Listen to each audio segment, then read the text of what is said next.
England के बाद अब जर्मनी को सबक सिखाएंगे एस जयशंकर, खास अधिकारियों के साथ मिलकर तैयार कर रहे प्लान। राहुल गांधी ने जो बोया था बीज, वो देने लगा विषकारी फल।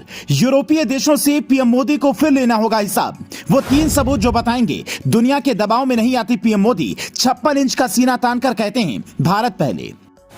राहुल गांधी ने विदेश में जो देश के बारे में कहा था, उसका असर अब दिखने लगा है। इसका परिणाम क्या होगा, ये तो आने वाला वक्त बताएगा। लेकिन बीजेपी जो आरोप लगा रही थी, उस पर राहुल गांधी के हिमायतियों ने मुहर लगा दी है। राहुल गांधी की सदस्यता जाने पर यूरोपीय देशों में अजीब सी बेचैनी है। पहले अमेरिकी विदेश विभाग के उप प्रवक्ता वेदांत पटेल ने कहा, कानून और न्यायिक स्वतंत्रता के लिए सम्मान किसी भी लोकतंत्र की आधारशिला है। भारतीय अदालतों में चल रहे राहुल गांधी के मामलों पर हमारी नजर है।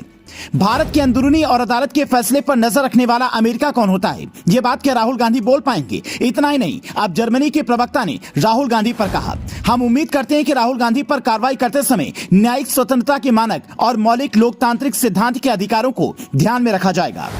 अब सोचिए, लोकतांत्रिक सिद्धांत भारत को हिटलर के जर्मनी से सीखने पड़ेंगे। अगर राहुल गांधी कैम्ब्रिज में वो भाषण न देकर आए होते, तो क्या इन देशों की ऐसी प्रतिक्रियाएं आती? इससे पहले कितने नेताओं की सदस्यता गई, तब क्या कोई यूरोपीय देश बोला? तब क्या कभी अमेरिका ने कुछ कहा? फिर राहुल गांधी की सदस्यता में इन देशों की इतनी दिलचस्पी क्यों? हालांकि इनके बयानों से कार्रवाई पर कोई असर पड़ेगा, इसकी उम्मीद ना के बराबर है। इसके 3 सबूत हमें अतीत से मिलते हैं। पहला, जब कश्मीर से धारा 370 हटाई गई, तो भारत ने विदेशी ताकतों का दबाव नहीं माना। दूसरा, यूक्रेन युद्ध पर भारत ने अपना अलग स्टैंड लिया और सब देखते रह गए। तीसरा, जब रूस से भारत ने तेल खरीदा, तो अमेरिका की धमकी का भारत ने करारा जवाब दिया और सस्ता तेल रुपए में बिजनेस करके खरीदा।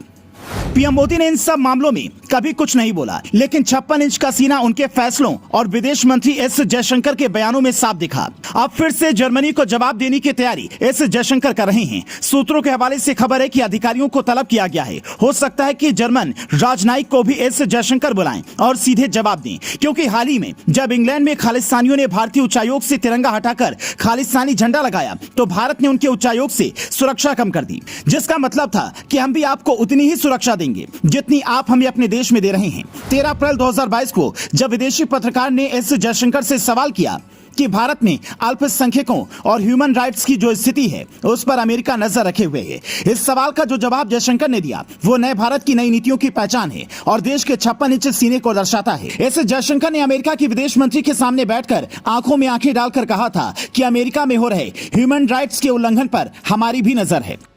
सोचिए कितना बड़ा बयान है, जो अमेरिका कुछ साल पहले तक हमारे देश में सैकड़ों की संख्या में जासूस भेजकर रखता था। एक टाइम पर हमें परमाणु परीक्षण नहीं करने दे रहा था, उसको सामने से अब हम जवाब देते हैं, उसकी कोई बात नहीं सुनते हैं। कश्मीर से 370 हटाते वक्त भी पीएम मोदी ने साफ कहा था, अपने देश के अंदरूनी मामले में हम किसी की दखलंदाजी बर्दाश्त नहीं करेंगे। Bureau report, news flash.